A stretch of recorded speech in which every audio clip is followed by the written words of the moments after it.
기각합니다. 먼저 박찬대 당대표 직무대행의 발언이 있겠습니다. 해병대원 사건의 결정적 실마리가 드러났습니다. 절대 사표 내지 마라. 내가 VIP한테 이야기를 하겠다.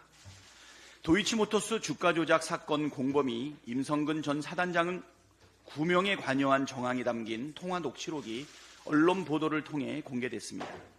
이 공범은 김건희 여사가 연루됐다는 의혹을 받고 있는 도이치모터스 주가 조작 사건의 핵심 당사자입니다. 보도가 사실이라면 주가 조작 공범이 구명 로비의 창구로 삼았을 대상이 김건희 여사일 것이라는 점은 삼척동자도 알 일이 아닙니까? 사건의 몸통이 윤석열 대통령 부부라는 자백이자 스모킹 건입니다. 대통령이 임성근 한 명 구하기 위해 물불 가리지 않고 진상규명을 방해했던 이유가 명확해졌습니다. 도둑이 제발 저리니까 국민의 명령을 정면으로 거스르면서 거부권을 연거푸 두 차례나 행사한 것 아닙니까? 대통령 부부 방탄용 거부권 남발과 경찰의 꼬리 자르기식 면죄부 수사로 특검의 필요성이 더욱 커졌습니다. 묻지마 거부권으로 진상 은폐의 목을 맬수록 의혹과 분노만 눈덩이처럼 불어나고 이는 결국 정권 전체를 폐허로 만들 것입니다.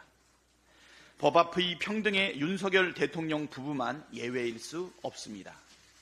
죄를 지었으면 다른 국민과 똑같이 수사를 받고 책임을 져야 합니다.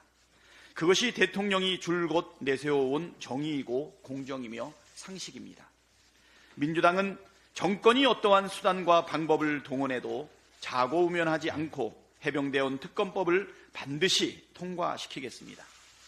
국민의힘도 불의한 권력이 아니라 분노한 민심을 따르길 바랍니다. 권력은 짧고 역사는 깁니다.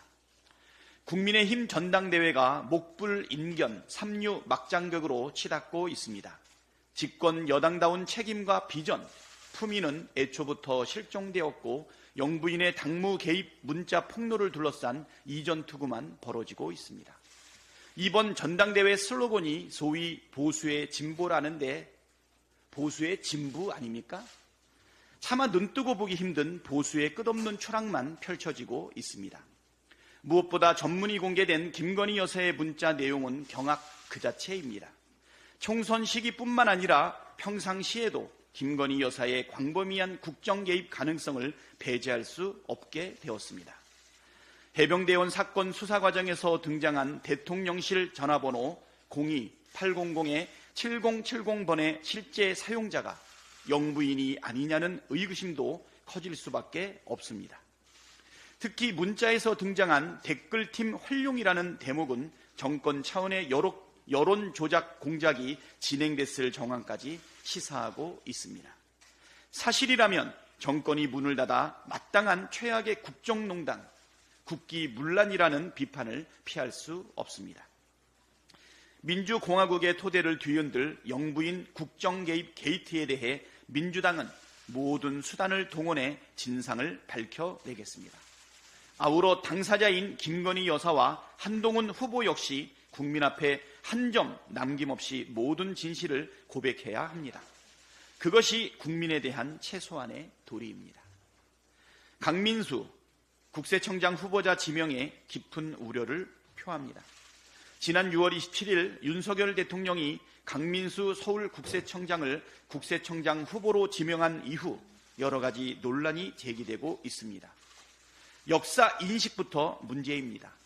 강민수 후보자는 5.18 민주화 운동을 광주 사태로 왜곡 폄훼하고 12.12 군사 반란을 거사로 미화하는 등 공직 후보자로서의 다양한 결격 사유를 갖고 있습니다.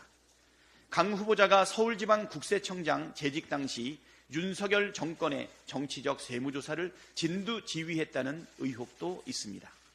정권과 국세청 수뇌부의 은밀한 교감하에 이루어지는 정치적 세무조사는 명백한 불법 행위입니다. 강 후보자가 서울지방국세청장으로 재직할 당시 실시한 쌍방울 그룹, 성남FC 후원기업, 태양광 업체, 언론사, 학원, 일타 강사 등의 세무조사는 정치적 세무조사 논란이 컸습니다.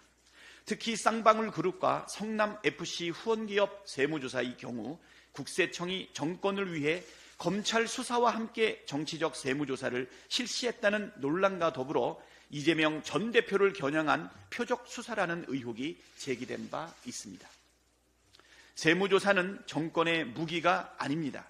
조세 목적 외에는 사용되어서는 안 됩니다. 국세청이 정적 제거와 정치 탄압의 도구로 전락해서도 안 됩니다. 강민수 후보자 임명은 국세청을 정권의 가드도구로 만들겠다는 선언이 될 것입니다. 대통령의 사익을 위해 정부의 기능을 망가뜨리는 것은 국민에게는 큰 불행입니다. 대통령은 지금이라도 부적절한 인사의 지명을 철회하기 바랍니다. 다음으로 정청래 최고위원의 발언이 있겠습니다. 나라가 어지럽습니다. 때 아닌 대통령 영부인 문자 익십 논란이 점입가경입니다. 국민의힘 여당의 전당대회가 문자 메시지를 놓고 사과할 의향이 있었느니 없었느니 진흙탕 싸움으로 번졌습니다. 무릇 집권 여당의 전당대회는 국가의 정책 비전과 미래를 놓고 경쟁하거나 정권의 위기를 어떻게 타개할 것인가, 아니면 지난 집권 2년을 돌아보며 반성하거나 성찰해야 되는에도 불구하고 이런 것은 없습니다. 총선 참패에 대한 반성과 성찰도 없고 오직 머리끄댕이 잡고 누가 더 잘못했냐, 누가 더 책임이 크냐는 식의 벌성사나운 집안 싸움으로 날이 셀 것 같습니다. 유치 찬란한 초딩들 싸움도 이렇게는 안 할 겁니다. 어제 JTBC 녹음 파일 보도에 따르면 누군지 모를 아리송한 VIP가 등장하고 해병대 별 얘기를 했다고 하고 임성근 사단장 구명 관련 얘기도 했다고 하는 등 민간 영역에서는 도저히 믿을 수 없고 있을 수 없는 충격적인 뉴스로 지금 도배되고 있습니다. 국민들은 못 살겠다고 힘들어 죽을 지경이라고 아우성인데 정권을 담당한 자들은 권력게임, 대통령 놀이에만 여념이 없어 보입니다. 대한민국의 대통령은 존재합니까? 국민들은 3년은 너무 길다며 윤석열 대통령을 탄핵해야 한다고 탄핵 청원 서명이 100만을 넘어 200만 명으로 달려가고 있습니다. 윤석열 정권은 탄핵 청원 서명을 익십할 대세이고 이런 정권을 국민들은 결코 용서하지 않을 것입니다. 윤석열 대통령은 21대 국회에 이어 22대 국회에서도 이미 통과된 최혜병 특검안에 또다시 거부권을 행사하고 총선 참패 이후에도 전혀 반성할 기미를 보이지 않고 있습니다. 대통령 거부권을 국민들은 거부합니다. 2016년 박근혜 정권을 탄핵하자며 촛불을 들었던 수백만, 수천만 국민들이 외쳤던 이게 나라냐라는 말이 절로 나오고 있는 정국이 또다시 도래하고 있는 것은 아닌지 정말 나라가 어지럽습니다. 지난번 최혜병 특검 입법 청문회에서 대통령과 대통령실의 거미줄처럼 얽히고 설킨 전화통화와 수사 외압의 의혹들이 낱낱이 공개되었습니다. 정권의 민낯이 국민들께 생생하게 전달되었습니다. 어제 법사위에서 통과된 19일, 26일 대통령 탄핵 청원 청문회를 통해 또다시 무슨 폭탄이 터질지 모릅니다.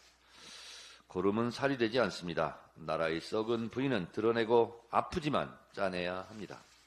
그 일을 국회가 하겠습니다. 민주당이 하겠습니다. 그런데 말입니다. 02-800-7070 전화번호는 진짜로 누구 겁니까?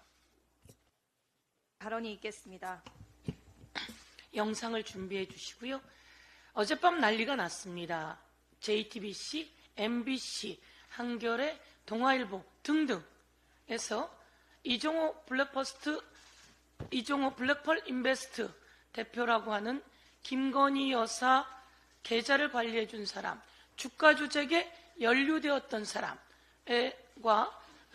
녹취가 드러났습니다. VIP에게 내가 임성근을 부탁하겠다, 사표 내지 말라라고 하는 녹취가 나왔습니다. 여러 곳의 녹취를 저희가 한 곳에 모아 보았는데요. 국민 여러분 꼭 들어주십시오. 지금 들으셔야 하고 이 내용을 많은 사람들에게 전달해 주십시오. 임성근이 그러니까 말이야. 아니 그래서 그 임선영이 제가 사표를 낸다 그래가지고 전화 왔더라고. 그래가지고 내가 절대 사표 내지 마라. 내가 VIP한테 얘기를 하겠다. 원래 그거 별 세게 달아주려고 했던 거잖아. 그래서 이제 포항에 가서 임성근이 만나기로 했는데 이걸 문제가 되니까 이 사표 낸다 그래가지고 내가 못하겠거든. 그래서 승희가 이제 문자를 보내면 나한테 포팅을 했더라고. 그래서 내가 VIP한테 얘기할 테니까 사표 내지 마라. 아, 너는 이 성근이랑 임사단장은 뭐 안 만났구나. 진짜 이쪽 얘기 들으면 이쪽 놈이 맞고 저쪽 놈 말리면 저쪽 놈이 맞고. 그리고 부모는 간단합니다, 선배님. 그러니까 법적인 걸 떠나서 고의적으로라도 물러났어야죠. 그런 게 있었어요. 그러니까 쓸데없이 내가 거기 개입이 돼가지고 사표 낸다 그럴 때 내가 그럴 거야. 예, 한 번 더 정리하겠습니다. 대통령이 왜 그렇게 임성근에게 집착을 하지? 이 사건은 최수건 상병의 순직 사건은 임성근 지시에서 잘못된 건데 임성근이 아무런 안전장치를 준비시키지 않고 물속에 들어가게 한 것이 문제인데 온 국민이 알고 있는데 왜 대통령이 중간에 개입해서 임성근을 그렇게 구하려고 하지? 구하려고 하는 이유가 뭐지? 모두 놀랐습니다. 대통령이 전화를 하니까 국방부 장관부터 용산에 있는 비서실 그리고 공직기강 비서관, 국방비서관 모두 난리가 났습니다. 끝낸 검찰단장을 시켜서 검찰 기록을 경북경찰청으로부터 해수해 옵니다. 이제 경북경찰청까지 범죄 조직에 들어오게 됐습니다. 이제 이 큰 범죄 조직을 일망타진할 일만 남았습니다. 아니라고 우린 임성근만 구하는 게 아니라고 했는데 이제 블랙펄 인베스트 바로 김건희, 블랙펄 인베스트의 이종호 그리고 임성근 이 라인이 만들어지고 있습니다. 이 라인 속에서 임성근을 구하기 위한 블랙펄 인베스트 대표의 지난한 움직임이 있습니다. 여기서 이종호가 그렇게 이야기합니다. 아니에요. 나는 임성근을 몰라요. 만나진 않았어요. 라고 이야기하는데요. VIP를 통해서 모두 구해줄 테니 사표 내지 말라라고 하는 이야기를 합니다. 그런데 뒤에 아주 중요한 녹취가 나옵니다. 여기서 이런 얘기를 합니다.